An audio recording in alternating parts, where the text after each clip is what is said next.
Okay, so we're diving into this guide on KPIs you sent over, and I think we're going to find some really useful stuff here. And not just for like the corporate world. We're Right. talking about really unlocking the power of KPIs for work and life. Definitely. This Tianxia learning piece is fascinating. It really is. Yeah, you're totally right about KPIs applying beyond just business stuff. Mhm. It's really interesting how they can change how we approach any goal, really, whether it's something big or small, just by bringing in this data-driven decision making. Yeah, for those of us who like kind of roll our eyes when we hear KPIs, Right. how would you explain what they actually are in a way that anyone could get, even if they're not, a data person? Okay, so think of it this way, like a KPI is basically a compass for your goals. So it's not enough to just have an idea of where you want to go. Like you need a way to actually track if you're making progress and make sure you're going in the right direction. Right. And a KPI gives you that like a measurable benchmark. I like that, a compass for your goals. Yeah, It takes out the guesswork, exactly. which I think can be really overwhelming when we think about, especially personal development. Totally. So this guide really focuses on this SMART framework for setting KPIs. Can you break that down a bit? Yeah, definitely. SMART stands for specific, measurable, attainable, relevant, and time-bound. Mm-hmm. And all of those things are super important for making a KPI that actually helps you move forward. And this guide makes a really good point about the A, attainable. Yes. So it's not about like setting the bar super low, right? No, not at all. It's about finding that balance where it's challenging, Right. but still something you can actually achieve. Because if it's too easy, you won't push yourself. Mm-hmm. But if it's impossible, you just get discouraged and probably give up. It's like finding that flow state. Yeah.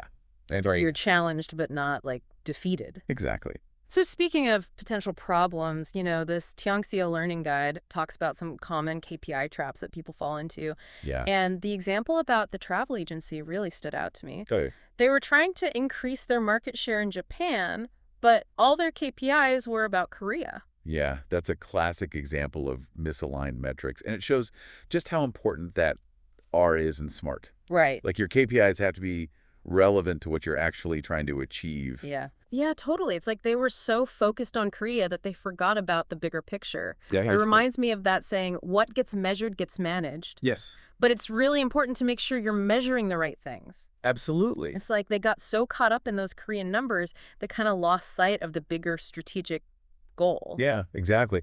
And that actually kind of leads into something else this guy talks about, which is the whole KPI versus OKR thing. Oh, yeah, that's a good point. Some people might be thinking, well, are KPIs even that useful anymore with OKRs being so popular?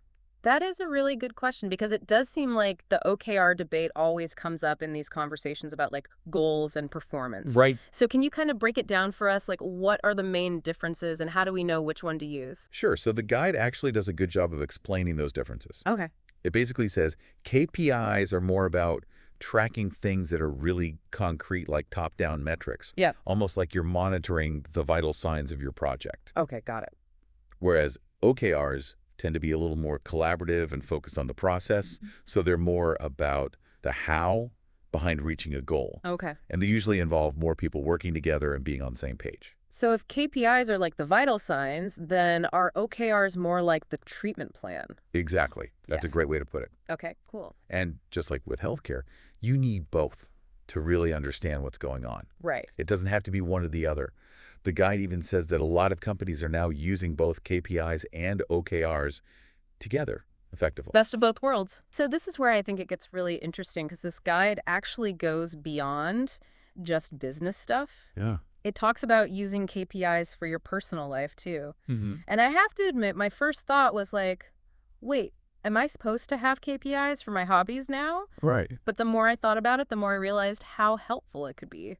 It is a pretty cool idea, isn't it? Because we often set these really vague goals for ourselves personally.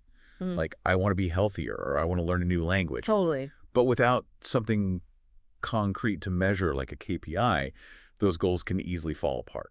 Yeah, it's like that saying, a goal without a plan is just a wish. Exactly. We have all these good intentions, but it's so easy to get off track if we don't have a clear path to follow. That's so true.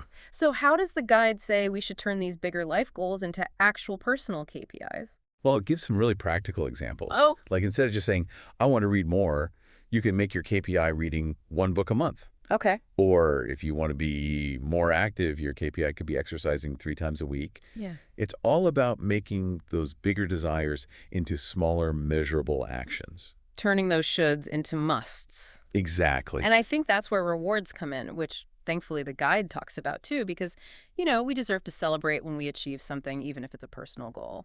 Yeah, it's so easy to just keep moving from one goal to the next without stopping to appreciate how far we've come. Yeah, for sure. And having those rewards can make a huge difference, whether it's a little trip or a nice meal or even just some guilt-free relaxation time.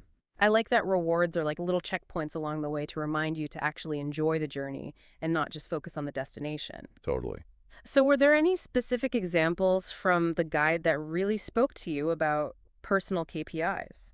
The one that really stuck with me was about setting a KPI to learn a new skill every few months Oh, interesting. because it made me realize how many things I'm kind of interested in but never really commit to. Right. But having that specific goal with a timeline could be what I need to actually try that pottery class or learn a new language. Yeah, I love that. And it makes it less scary too, right? Because you're not trying to become an expert overnight. Exactly. You're giving yourself time to explore and learn at your own pace. It's like you're making time for learning new things even when life gets busy. Exactly. And it doesn't have to be this huge commitment. Right. It's more about just exploring and seeing what you enjoy.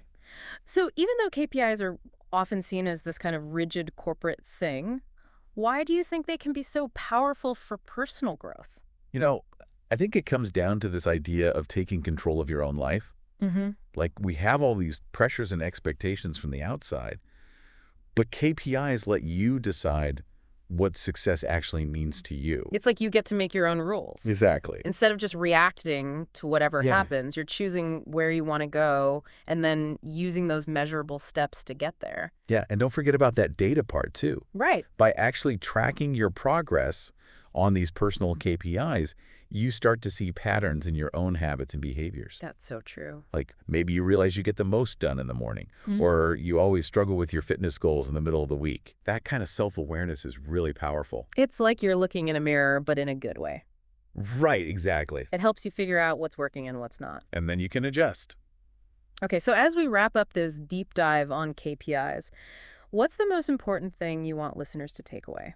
Well, if we think about the big picture, I think the main message is that KPIs aren't just this abstract business idea. Hmm. They're a tool that anyone can use to have more clarity and focus in their life. Okay. It's all about figuring out where you are now and where you want to be, and then taking those steps to get there. Taking those big dreams and breaking them down into smaller steps. Exactly. Whether that's reading a book every month or Sure. learning a new skill or just having more fun in your everyday life. Yeah, and don't forget about rewarding yourself along the way. Of course, because at the end of the day, it's about making your life something you're excited about. That's a great point.